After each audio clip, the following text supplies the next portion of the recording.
Defense Secretary Jim Mattis met with troops at Guantanamo Bay, Cuba, on Thursday, the first visit by a U.S.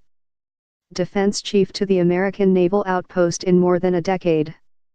Donald Rumsfeld was the last defense secretary to visit Guantanamo, where the George W. Bush administration imprisoned hundreds of suspected militants in the months after the 9/11 attacks on New York and Washington.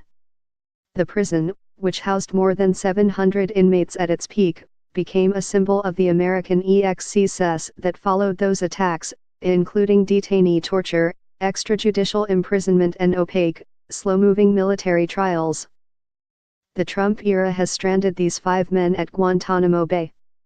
Colonel Robert Manning III, a Pentagon spokesman, said Mattis made the visit to thank service members during the holidays but was not scheduled to visit the prison facilities or meet with officials responsible for the 41 detainees remaining there. The visit highlights the Trump administration's evolving approach to the prison and to prosecuting and detaining terrorism suspects.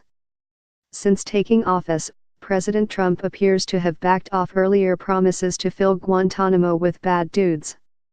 His administration has taken little visible action to renew military detentions there or to overcome the hurdles holding up the military commissions that are supposed to try suspects in the 9/11 attacks. President Barack Obama failed to deliver on his promises of shuttering Guantanamo, and lawmakers have consistently opposed moving inmates to U.S. facilities for detention or trial. Guantanamo remains a symbol of torture and illegal and illegitimate detention and trials, said Rahawala, Director of National Security Advocacy at Human Rights First. So it's unsurprising that the Trump administration is figuring out what prior administrations already knew: Guantanamo is a big headache and an unattractive option compared to detention using normal procedures, Walla said. After first saying "send him to Gitmo," Trump changes his mind about NY terrorism suspect, while political leaders including Attorney General Jeff Sessions, who visited Guantanamo in July, have voiced support for continuing detentions at Guantanamo. Resistance from agencies involved in trying and housing terrorism suspects appears to have helped quash any steps to renew detentions there. Trump appeared to reference those challenges after a terrorism attack in New York last month.